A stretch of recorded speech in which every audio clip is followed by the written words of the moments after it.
ថ្ងៃដែលបងជួបអូនលើកដំបូងបេះដូងបងដូចមានពន្លឺថ្មី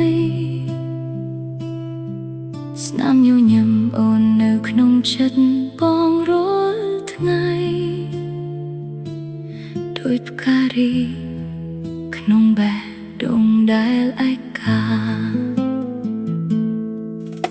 គ្រប់ពេលវេលាដែលយើងនៅក្បែរបងចង់រក្សាទុកជាអនុស្សារីយ៍ទោះពេលវេលាផ្លាស់ប្ដូរយ៉ាងណាក៏ដោយចិត្តបងនៅតែមានតែអូនម្នាក់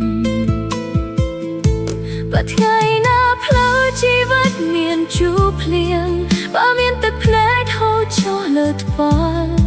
បងនឹងកាន់ដៃអូនមិនឲ្យបាត់បង់នឹងនៅក្បែរអូនគ្រប់ពេលវេលាស្នេហ៍អូនរហូតដល់ទីបញ្ចប់មិនថាឆ្នាំខែប៉ុន្មានក៏នៅដែរបេះដូងនេះនឹងស្រឡាញ់អូនជានិច្ចគ្មានអ្នកណាអាចជំនួសអូនបានទេបើពិភពលោកផ្លាស់ប្ដូរទៅឆ្ងាយបើផ្កាយលើមេឃក្លែងមានពន្លឺបងនៅតែសន្យាជាមួយអូនថានឹងស្រឡាញ់អូនរហូតដល់ថ្ងៃចុងក្រោយអូនជាក្តីសង្ឃឹមក្នុងជីវិតបង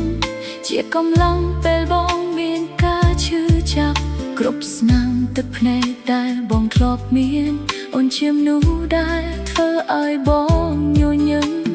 គ្មានគ្រប់ពីសម្បត្តិណាដែលមានតម្លៃជាងការមានអូននៅក្បែរបងស្នេហ៍នេះមិនមែនជាពាក្យសន្យាធំតាតែជារឿងពិតក្នុងបេះដូង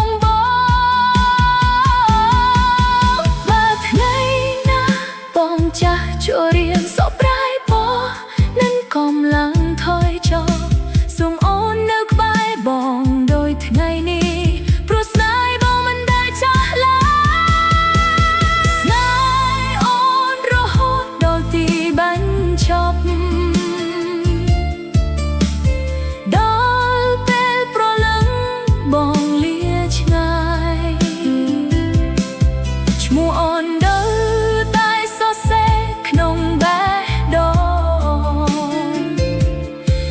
ស្នេហ៍តែមួយដែល